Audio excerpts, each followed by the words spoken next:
मंत्री जी लोग थेथरोलॉजी में पीएचडी हैं। यस। बहुत धन्यवाद सभापति महोदय।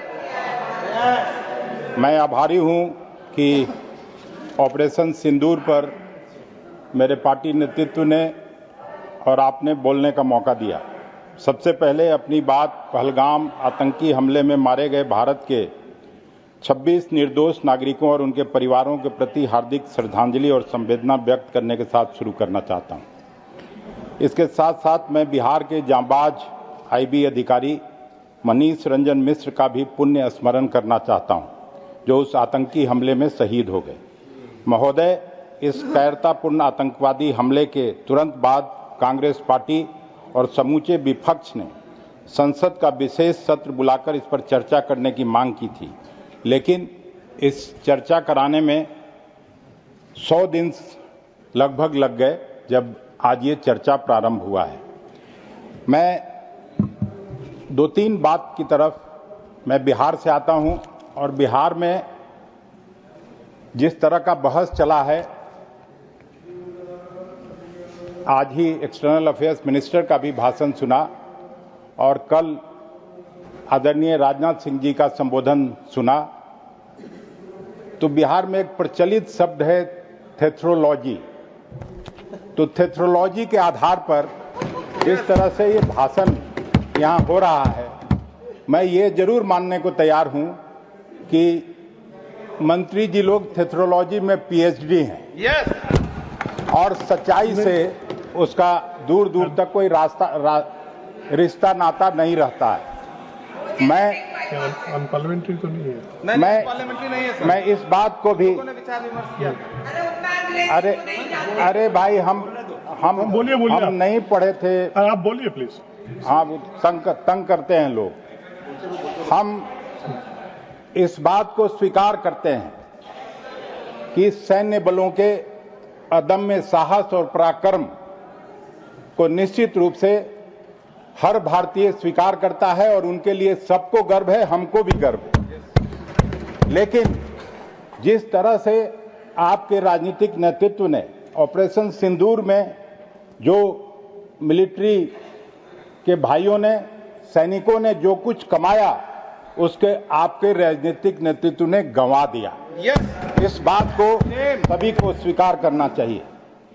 और जिस तरह से सरकार का राजनीतिक इकबाल समाप्त हो गया है, मैं तो यही कहूंगा कि जब इकबाल समाप्त हो जाता है तो आप किसी भी तरह का बहस कर लीजिए, कितना भी थेथरोलॉजी कर लीजिए, उस बात को कोई स्वीकार करने वाला नहीं है।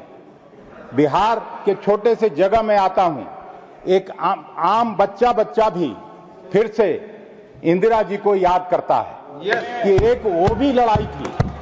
आज जिस तरह से जयशंकर जी ने सिलेक्टेड लाइन चुन के और इस बहस को मोड़ने का कोशिश किया, मैं आपको कहना चाहता हूं, इंदिरा जी ने 1971 में जो मिसाल पेश किया और मोदी जी ने जो कुछ इस समय किया, मैं अंतर बताने के लिए ये बात नहीं कर रहा हूं, लेकिन ये अंतर हो जाता है। 5 दिसंबर 1971 को इंदिरा जी ने अमेरिकी राष्ट्रपति को पत्र लिखकर अमेरिका से क्या कहा था कि हम शांति प्रिय देश हैं, पर शांति तब तक नहीं रह सकता जब तक कि सशस्त्र हमले का प्रतिकार नहीं किया जाए। उन्होंने अमेरिका को बता दिया, हम इस समस्या को अस्थायी रूप से मिटा देना चाहते हैं। तब निक्सन वहां के राष्ट्रपति थे और निक्सन का कद आज के मिस्टर ट्रंप से बहुत बड़ा था। और उनके सलाहकार किसिंजर थे, जो पाठ्यक्रम, स्कूली पाठ्यक्रम से लेके और डिप्लोमेसी में जो पीएचडी के छात्र रहते हैं, वो भी उनको याद करते हैं। दोनों का दुनिया में डंका बजता था, पर डंके की चोट पर भारत ने पाकिस्तान को 2 हिस्से में कर दिया। निक्सन को उनकी सीमा भारत ने बता दिया। उसी दौर के एक और घटना का उल्लेख चीजों को और साफ कर देगा। जनसंघ के ही, आज जो भारतीय जनता पार्टी है, उस समय जनसंघ था, उनके एक एमपी थे ज्ञानेश्वर प्रसाद यादव, उन्होंने 12 जुलाई को लोकहित मामले के तहत अमेरिका द्वारा पाकिस्तान को 3.5 मिलियन के शस्त्र आपूर्ति का प्रश्न उठाया और सरकार से जानना चाहा कि इसमें आपकी क्या राय है। स्वर्ण सिंह जी, स्वर्गीय स्वर्ण सिंह जी उस समय विदेश मंत्री थे, इंदिरा जी प्रधानमंत्री थी। 1.25 लाख पर एक चढ़ाऊ के सिद्धांत पर सरकार चल रही थी। अमेरिका को बता दिया भारत की ताकत, उसकी विरासत, उसका आदर्श और उन दोनों को लेकर चलने वाली इंदिरा गांधी हैं। स्वर्ण सिंह का उत्तर था, मैं उन्हीं के शब्दों में कोट करता हूं। Government feels that supply of arms to Pakistan by any country in the present context amount to condonation of genocide in Bangladesh and encouragement to military ruler. Bharat ने अमेरिका को आईना दिखाने का उस समय काम किया। साफ कहा, अमेरिका बांग्लादेश में नरसंहार का समर्थन कर रहा है, सैन्य शासन को प्रोत्साहित कर रहा है। सभापति महोदय, युद्ध जीतने से पहले अपनी नैतिक सर्वोच्चता स्थापित करनी पड़ती है। भारत ने 1971 में ये करके दिखाया था, इंदिरा जी ने ये करके दिखाया था। इस रास्ते पर यदि आप लोग इस रास्ते को अनुसरण करते तो दुनिया हमारा पुरुषार्थ देखती।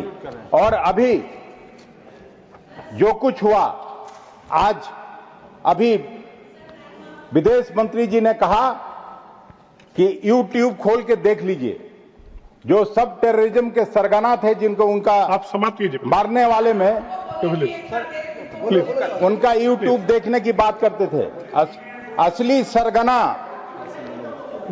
सरगना तो वहां का मुनीर है, जो मिलिट्री हेड है, और उसको आप रोक नहीं सके। अखिलेश जी समाप्त। ट्रंप उसके साथ भोजन किया, लंच किया, और आप जब वहां गए थे, thank you, Trump Modi ji को बुलाए वहां उनके ओथ में, उसमें भी आप सक्सीड नहीं किए। थैंक यू, और आप बुरी तरह से डिप्लोमेसी में फेल किए हैं। उनके साथ, पाकिस्तान के साथ तो कम से कम 2 कंट्री, चाइना और टर्की साथ में था।